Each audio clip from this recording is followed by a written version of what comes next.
All right, everyone, it's time to talk about white guilt. The New York Times article, an opinion piece, and they're like, how can I cure my white guilt? And first and foremost, I'd say by not having any.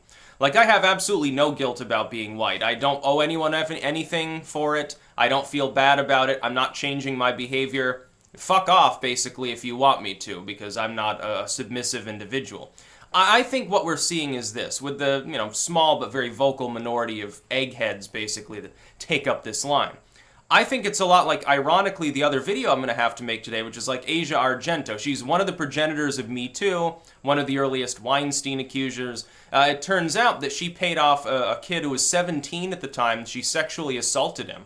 It's not even really an allegation. He got a settlement on this of over $380,000. It's not really an allegation at that point. She sexually assaults him. Now he's come forth and said, yeah, indeed that happened. I was paid this hush money. Here you have a pitchfork-waving mob-style movement of a moral panic, a sub-moral panic.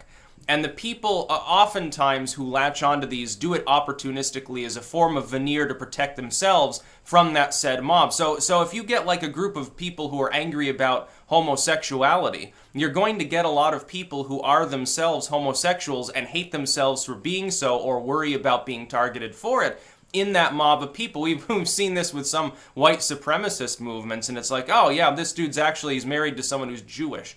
Or this, white supremacist like Ava Braun lookalike is dating a black dude.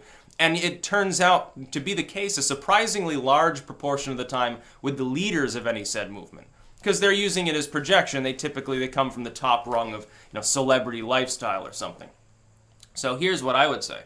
I think that a lot of people that say, well, I'm white and I feel bad about that and stuff like that, they're actually predatory in nature. That is, they're racists in the most literal sense, and they're seeking to cover that fact up with these feel-good terms, with this masochistic self-loathing, because they're afraid of being targeted, because they feel guilty, because they are actually the ones that have these weird racial views. Like when these, largely groups of white kids are toppling some Confederate statue, how many of those people do you think they told an off-color joke and it's just basically their conscience eating away at them for having done so because they've been taught that that's like a fate worse than death to be labeled racist? Well, then they'll seek to avoid that label any way possible. They're hoping that they'll never actually be legitimately targeted on this token because they're some student leader against hate or something like that. And this happens, it's like male feminists who often go over the top. It's not so much, well, I believe in women's rights. It's like, okay, that's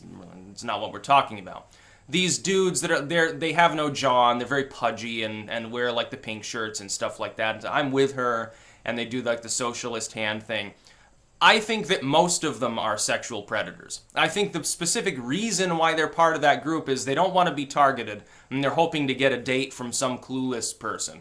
That's really what I think that they're trying to do. They're trying to set themselves up as the ultimate beta, as a mating strategy or something. It's like they can't compete with anybody else except for people who largely shun men anyway, and they're just hoping to get in their pants occasionally. I honestly think that about most male feminists. I mean the majority of them.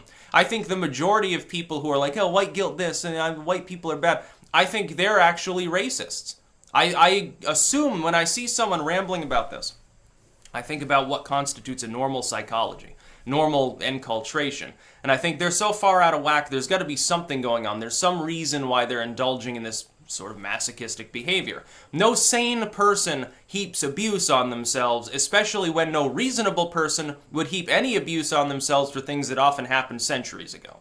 Like slavery in the United States, it ended in the middle of the 1800s. I'm not responsible, my parents aren't responsible, nobody alive today in the United States ever legally owned any slaves. If I want to find slavery in the modern world, I'd be concerned about Haiti, parts of West Africa, parts of Asia, certainly China. In China, there are, a billion slaves. Everyone's a slave, basically.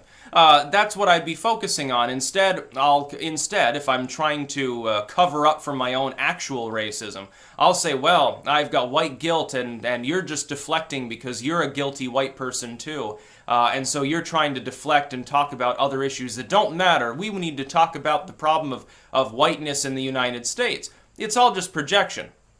Now, these little movements tend to fall apart. It's like radical feminism back in the 80s, like the armpit and bra burning crowd. It pretty much disappeared until the last half decade. It was basically a total afterthought. Nobody takes it seriously anymore because, again, here are people that often, and you look at sort of their lifestyles, it looks as though they were doing that primarily to show, well, you know, I'm I'm empowered, therefore you should flock to me and mate with me, basically. It's essentially a strategy to get more sex. I think that sex has a lot to do with these movements. I don't think that it's a stretch to speculate that either, because we look at history. We look at like Ted Haggart. He's the ultimate homophobe, and yet he's a homosexual.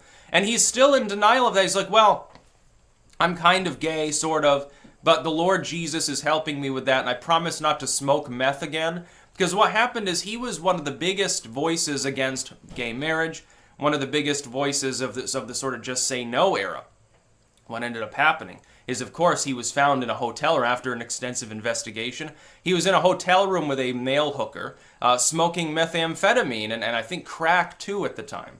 So he's like sitting there drugged out and doing gay stuff, and he's sitting there, he goes to the pulpit on Sunday and rambles about how terrible it is.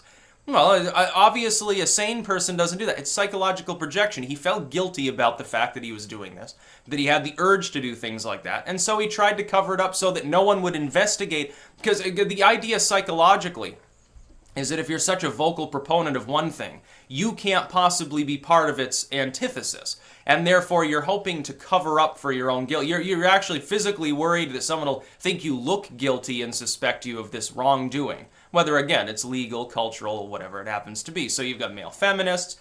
They're self-hating and self-loathing. They feel guilty about the fact that they're actually total horn dogs. They're total sexists. And they're seeking to get in someone's pants, and so they put on the pink shirt as a mating strategy. You've got the Me Too movement where, you know, at least some proportion of the people that are part of that are probably themselves predatory in nature. People who join pitchfork-waving mobs tend to be. This happens on the right, too. I don't think it's just a left-wing sort of thing. A lot of these people that are saying, well, you know, Hitler this, whiteness that, and they're like a white nationalist or something. It turns out that actually they're anti-racist when you think about it. You get them in person, like, I don't give a fuck about all this shit. I just, it's a basically defensive reaction against a perceived effort, which is partially real, to rip apart whiteness by those social Marxists. It's actually a reaction to the social Marxist sort of movement, which thankfully has already begun to decline because they look fucking ridiculous anytime they're out in public. It's like that one dude that was protesting in England or something. He had like the skirt on, and he had these like little tiny chicken legs and stuff, and like the weird jewelry and stuff, and was like totally androgynous and basically like, oh, you know, we deserve it for being male sort of bullshit. It's the same stupid shit. And this happens over and over and over again. Whenever you see a pitchfork-waving sort of moralistic movement, the immediate suspicion that you should have looking at any specific individual within that movement is that they're not being authentic.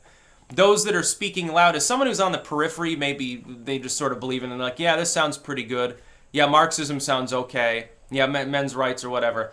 Others are not being authentic. It's like with the MGTOW movement. It's like, well, you know, women are going to enslave you, and yet these dudes, in the same breath, they'll brag about all the women that they supposedly get. And it's like, it's totally stupid. I think they're trying to reduce competition by taking other men out of the dating pool, honestly. And or again, they're like, you know, they're gay and they're seeking to cover that up by pretending to be have that machismo or something. I think that this happens all the time. So yeah, I look at this sort of white guilt stuff and I'm like, I don't feel guilty at all. I feel just fine because I don't actually look at people and say, I don't immediately look at someone and say, well, their race is X, Y, and Z, therefore X, Y, and Z about them. No, I think that these people do. They even openly admit to it when they talk about people who are white or male, some part of some cis-patriarchal evil culture or something like that. And it's just a pile of bullshit, basically. That's about all. Peace out.